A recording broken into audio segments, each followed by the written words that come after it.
comigo Atos dos Apóstolos, capítulo de número 4. Atos dos Apóstolos, capítulo de número 4, versículo de número 20. Atos dos Apóstolos, capítulo de número 4, versículo de número 20. Enquanto você procura, louva a Deus por sua bondade, seu imenso amor, louva a Deus pela vida do pastor Natal, Deus abençoe, os demais obreiros, o pastor Regis, congrega conosco ali em São Gonçalo, eu louvo a Deus por sua vida, os demais pregadores, Deus abençoe. Minha esposa, a irmã Júlia, está ali com apoio na cantina, e eu louvo a Deus pela vida dela. Eu acredito que hoje Jesus, ela é a que mais me incentiva. Sério, eu louvo a Deus pela vida da minha esposa. Atos dos Apóstolos, capítulo 4, versículo 20. Se você encontrou, diga amém. Amém. Porque nós não podemos deixar de falar sobre tudo o que vimos e ouvimos. Porque não podemos deixar de falar sobre tudo o que vimos e ouvimos. O texto de Atos, capítulo de número 4, é um texto bastante conhecido pela igreja. Os discípulos, no capítulo de número 1, tiveram sua última experiência presencial com Jesus. O Espírito desce, Jesus é assunto aos céus, faz novamente uma reafirmação da promessa da vinda do Espírito. No capítulo de número 2, o Espírito desce, os discípulos estão no cenáculo orando e servindo a Jesus com alegria. Depois que o Espírito desce, Pedro prega o seu primeiro sermão, justamente baseado no episódio da descida do Espírito, aonde pessoas pensavam que os discípulos e os que com eles estavam todos embriagados. Por sua vez, Pedro, o pastor Pedro, chega agora cheio do Espírito que outrora desceu sobre ele e assevera, exorta e ensina sobre tudo o que estava acontecendo, que na verdade não passava do cumprimento de uma promessa feita por Deus, usando o profeta Joel, que dizia que há de ser que nos últimos dias desceria o Espírito sobre toda a carne, os jovens sonhariam, profetizariam, os velhos produziriam frutos, e em tudo o nome do Senhor seria glorificado. Pedro, pregando o seu primeiro sermão, aproximadamente 3.000 almas aceitam a Jesus. Porém, no capítulo de número 3, ele, juntamente com João, sobem ao templo, isso na hora da oração, vão orar. Chegando eles na porta do templo, são parados na porta por um coxo que lá estava e olhava de maneira atenta para eles e dizia: dai-me uma esmola. Pedro olhou para ele, juntamente com João, pediu para que o mesmo olhasse para eles e disse: eu não tenho ouro nem prata, mas tudo o que eu tenho, hoje eu te dou. Em nome de Jesus Cristo Nazareno, levanta.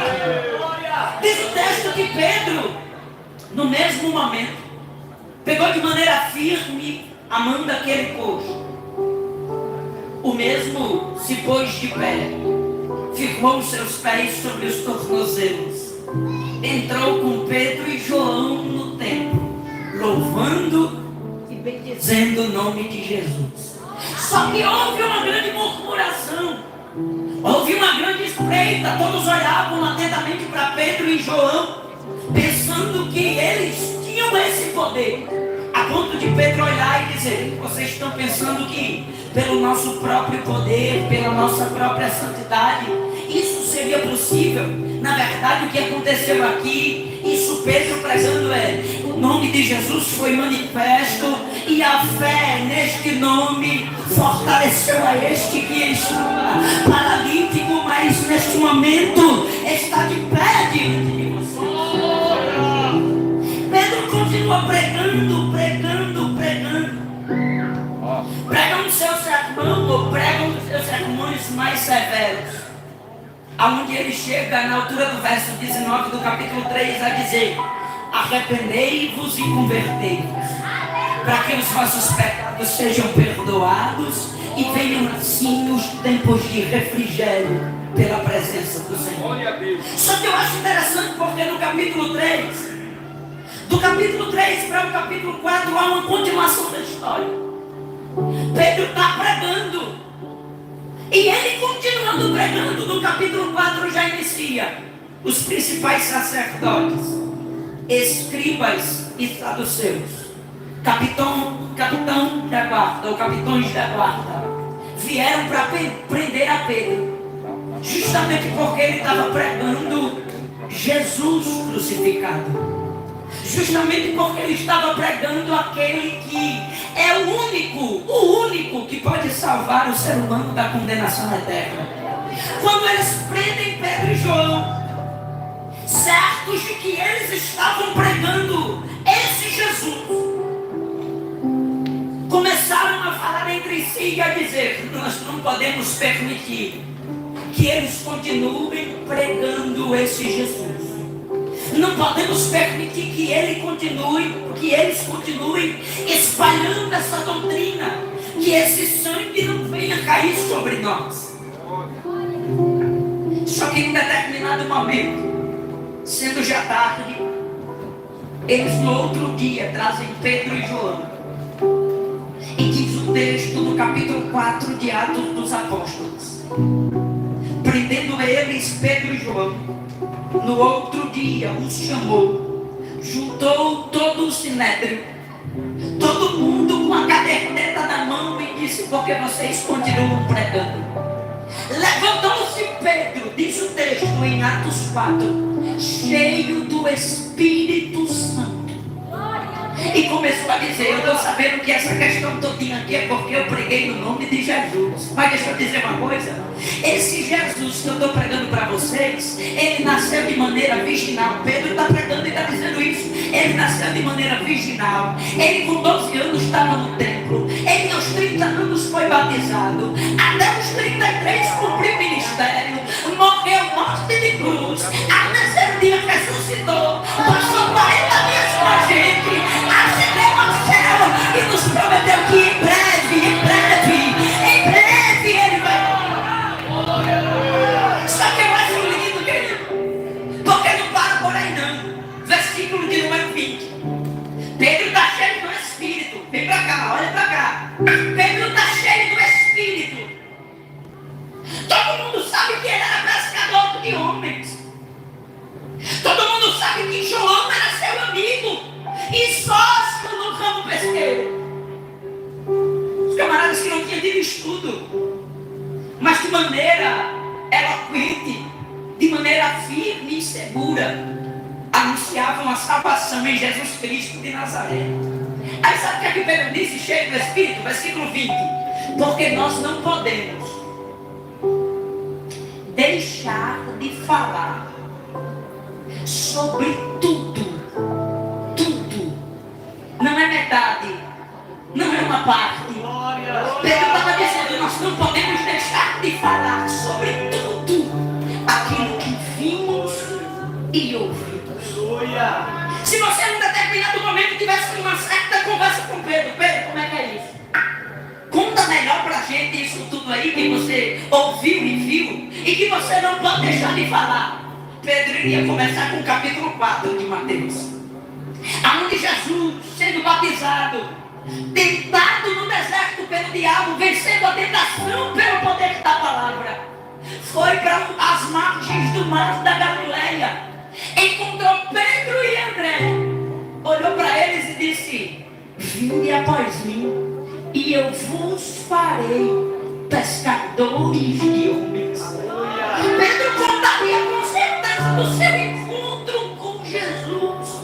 E eu acho lindo, queridos, porque foi um encontro que marcou a sua vida. Escute, aquele que tem um verdadeiro encontro com Jesus, a sua vida é verdadeiramente marcada. Eu não tenho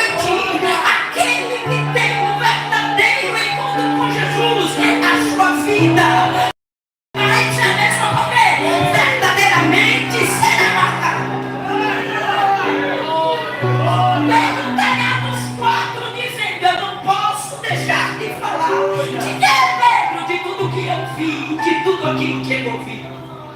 Pedro, o que é que você viu e ouviu? Pedro lhe detalharia suas experiências com Jesus. No capítulo 4 ele iniciaria falando sobre o encontro. Mas logo em seguida, após Jesus pregando os seus maiores sermões, o sermão do monte ou o sermão das bem-aventuranças, Pedro iria contar a experiência que ele teve dentro da sua casa. Sua sogra está doente, no versículo 14 do capítulo 8 de Mateus. Sua sogra está doente, ele conta o problema dele para Jesus. Sabe o que Jesus faz? Ele entra na casa de Pedro, pega a sogra dele pela mão, a febre vai embora, ela ao invés de permanecer em rebanho, se levanta e vai servir a Jesus. Pedro com certeza continuaria dizendo: rapaz, é o seguinte, logo depois que minha sogra recebeu a cura, não parou por aí não. Os escribas e fariseus questionaram Jesus. Jesus de maneira sábia nos respondeu. Eles foram embora, acalmou a tempestade. Só que quando a gente estava no meio da rua, chegou um camarada por nome Jairo.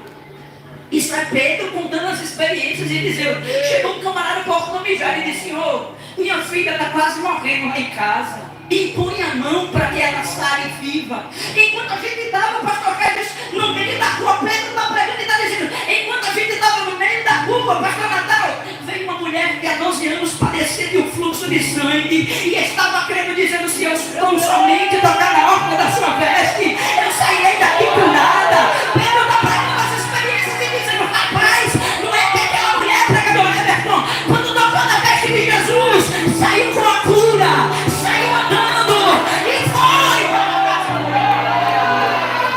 Se você perguntasse pregador Pedro, ô pastor Pedro, o que é isso tudo que o senhor ouviu e viu que não pode deixar de falar?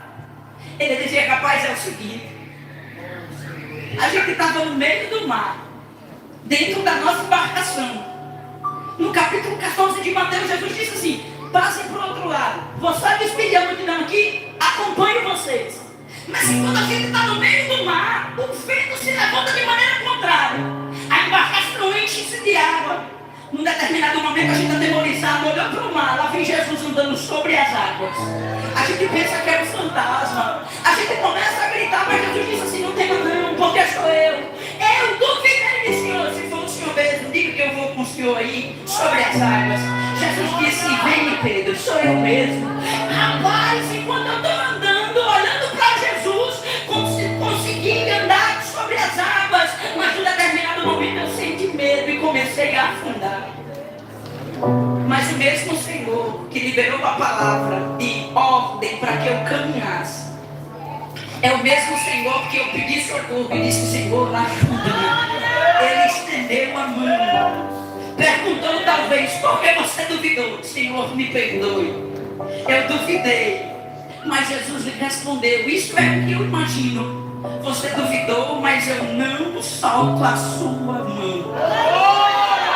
Pedro duvida, está afundando, mas o Pedro que duvida está afundando. Jesus segura em sua mão, o puxa para cima, o leva para dentro do barco, cura a enfermidade, repreende demônio e ainda marca mais uma vez a vida de Pedro.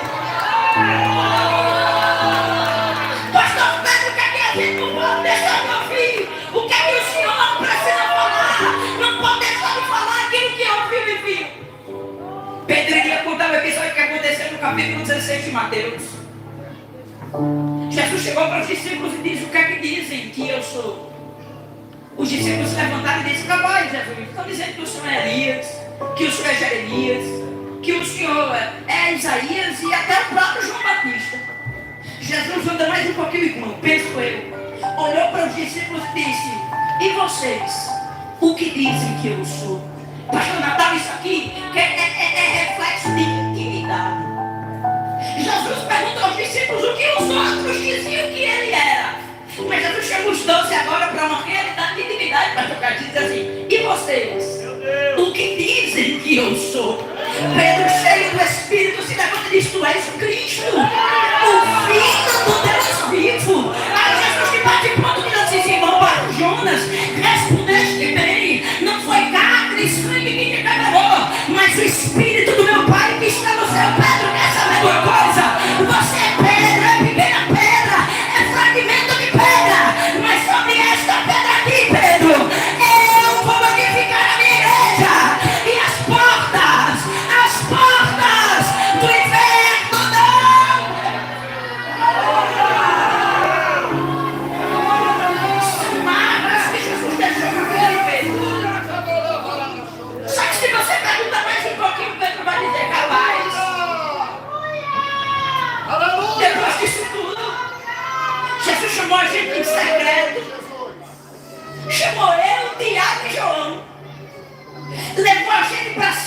monte.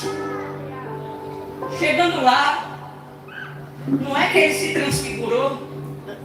A gente olhou para ele e não reconheceu. Suas vestes ficaram mais brancas do que a roupa, que nem o lavandeiro da terra podia tocar nada. Eu vi Moisés e vi Elias e disse: Senhor, não estávamos aqui. O temor caiu sobre eles, uma nuvem do céu desceu, uma voz de dentro da nuvem foi ouvida dizendo: Este é o meu filho, em quem a minha alma tem prazer. A ele vocês devem ouvir.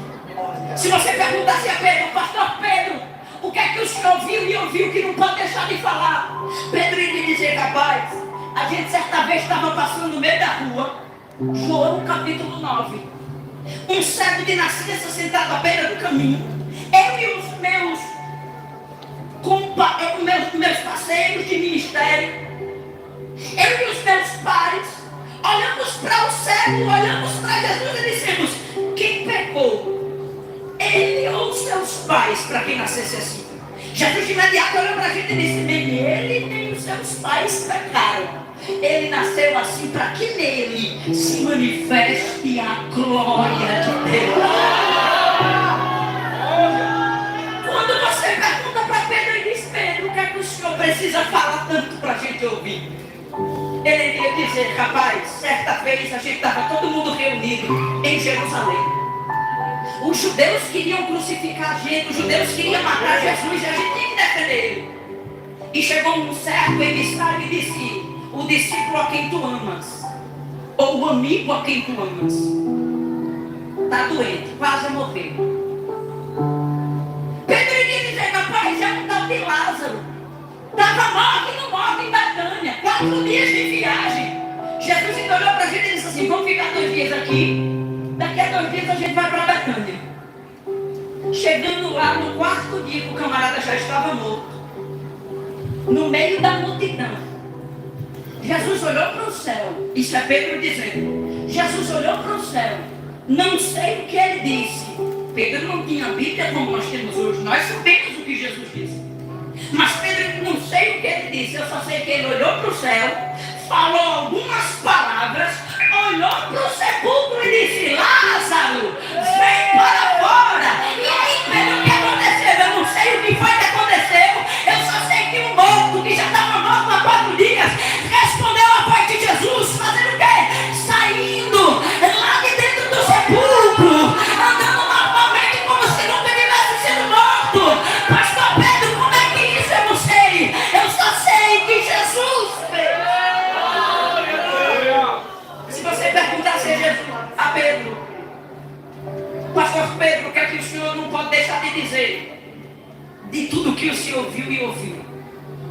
Pedro iria narrar o que aconteceu em Marcos 14. Jesus disse: nessa noite todos vocês me abandonarão.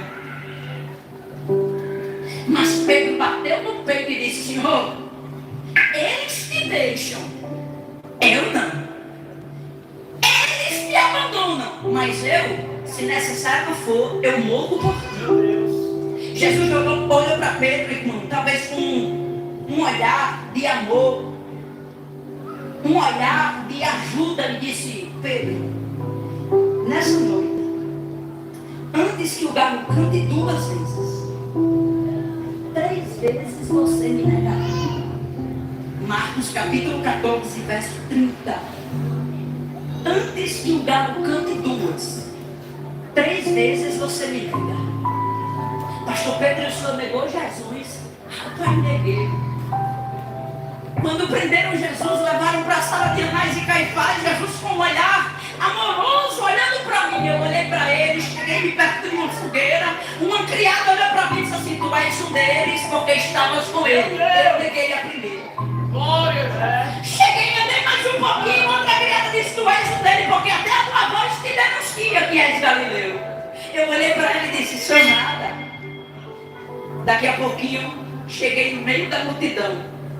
Um olhou para mim e disse: tu és um deles, porque tu és também Galileu.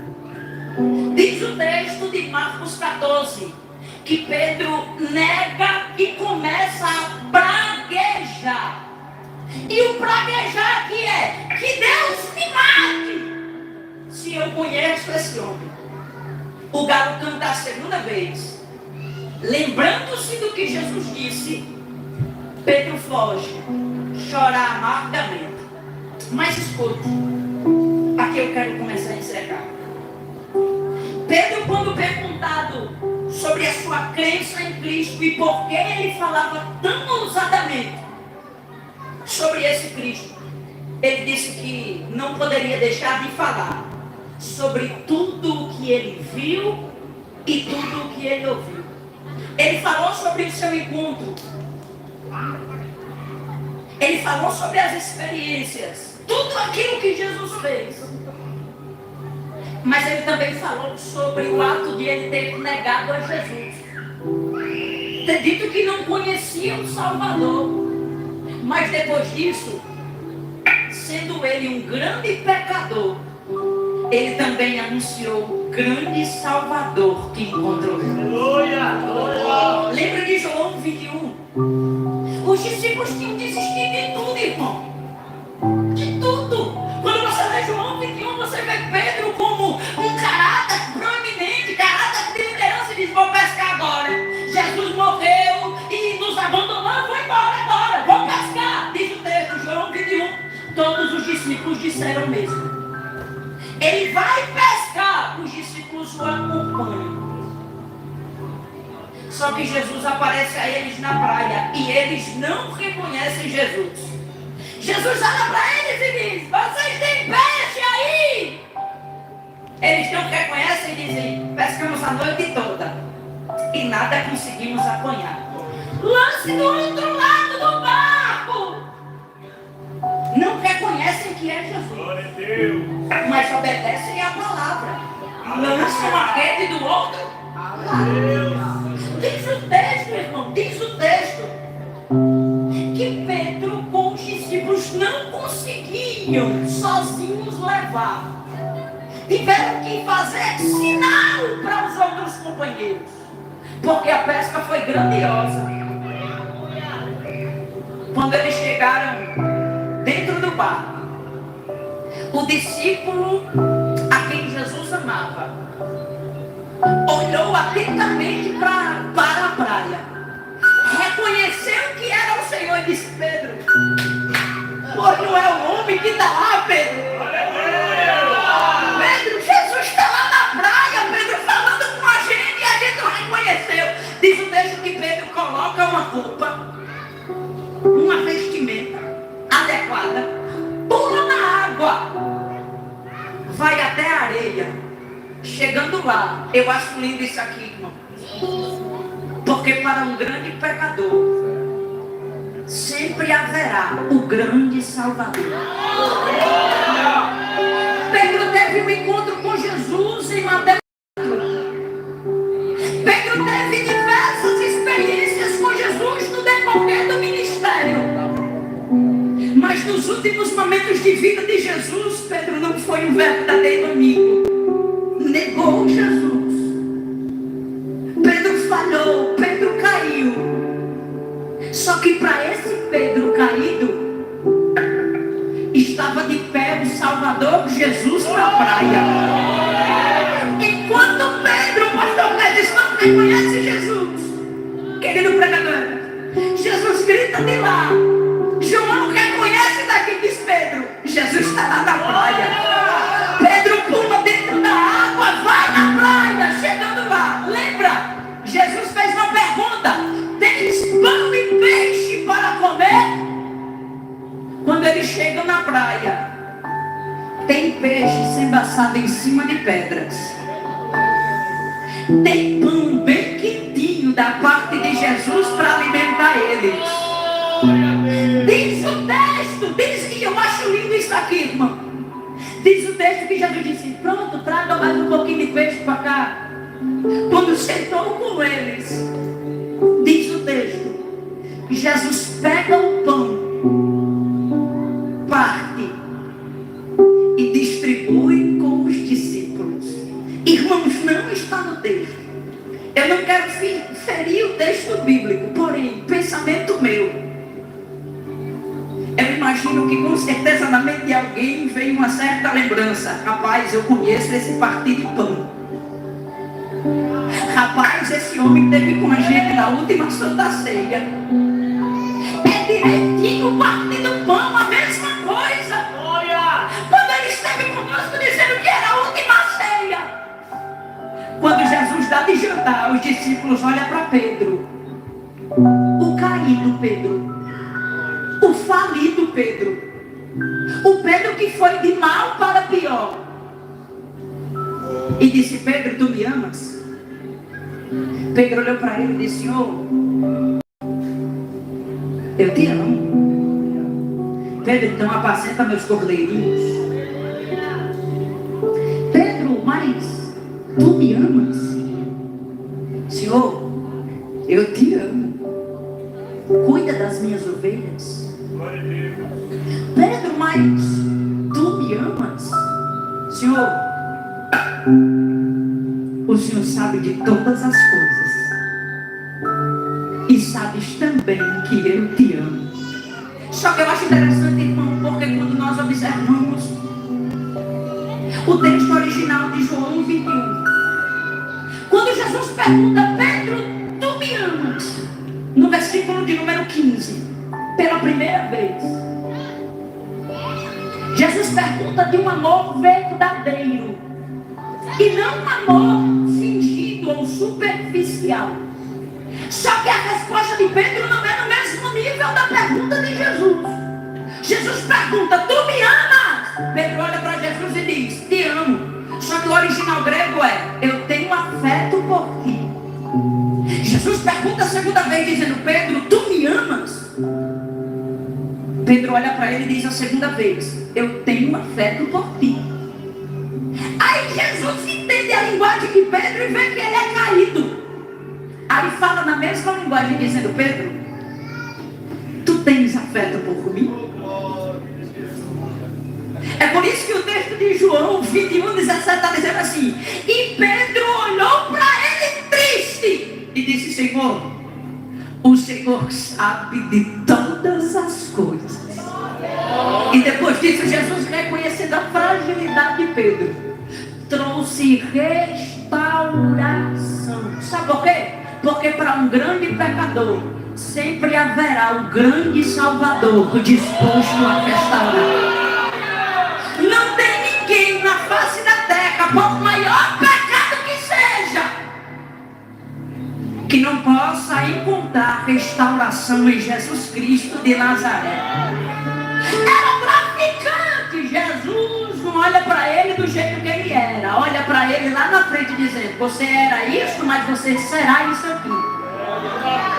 Exemplo de Pedro, pescador de peixes. Aí Jesus disse: venha após mim e eu vos farei pescador de homens. Pedro fala sobre o seu encontro, e aqui eu termino. Pedro fala sobre suas experiências. E Pedro fala sobre sua restauração. Todos nós aqui, como diz o pastor Hernandes Dias Lopes, temos o DNA de Pedro correndo em nossas veias. Somos caídos, somos falidos e falíveis. Temos uma mente terrenal. Às vezes a gente chega para Jesus e diz: Jesus, haja o que haja. Não é nem haja o que houver. Haja o que haja. Jesus, o sangue dá na canela, eu estou com o Senhor e não abro. Mas Jesus sabe que na maioria das vezes, na primeira luta, a gente vai dizer: Jesus, me ajuda. A gente vai querer desviar. Mas entenda uma coisa: para essa pessoa que caiu como Pedro, para essa pessoa que negou como Pedro negou a Jesus, lá na praia, ele encontrou o grande Salvador da sua vida.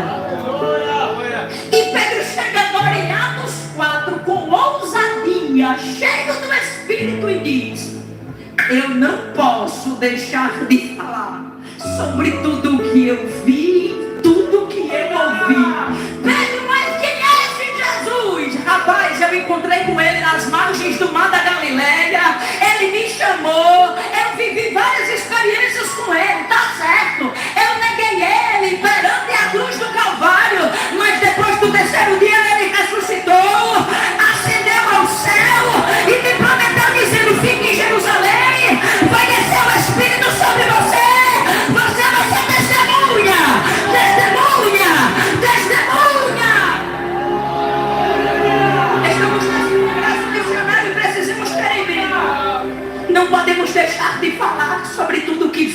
e ouvimos. Não vimos o que os nossos pais viram lá no passado. Não vimos mar abrir, não vimos talvez o maná cair do céu, o pão cair do céu no deserto, mas nós servimos a um Deus, cremos num Deus que Ele pode resolver, que Ele pode fazer e tornar aquelas as mesmas obras do passado.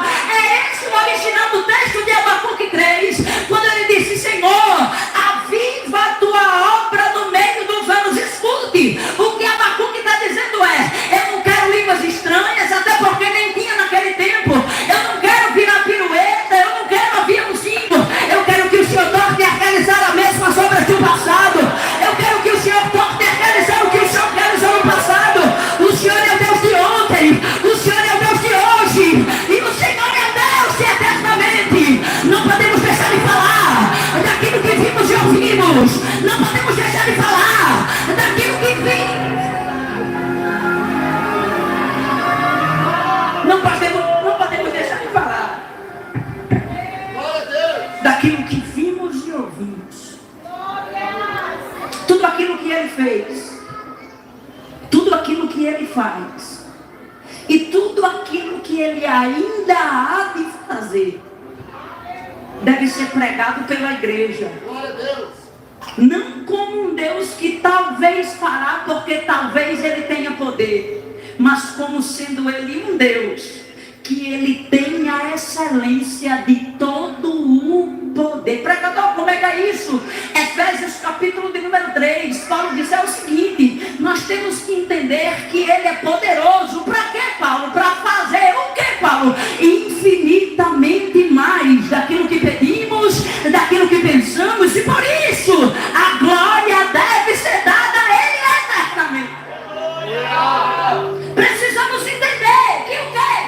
Que Ele é o Deus que operou no passado, que Ele é o Deus que opera no presente, e que Ele é o Deus que vai operar, porque a obra que Ele começou, Ele vai aperfeiçoar até a volta de Jesus Cristo. Por isso, assim como Pedro, nós não podemos deixar de falar sobre quem, pregador? Sobre tudo o que nós vimos e tudo o que nós ouvimos da parte de Deus. Que Deus nos abençoe, em nome de Jesus.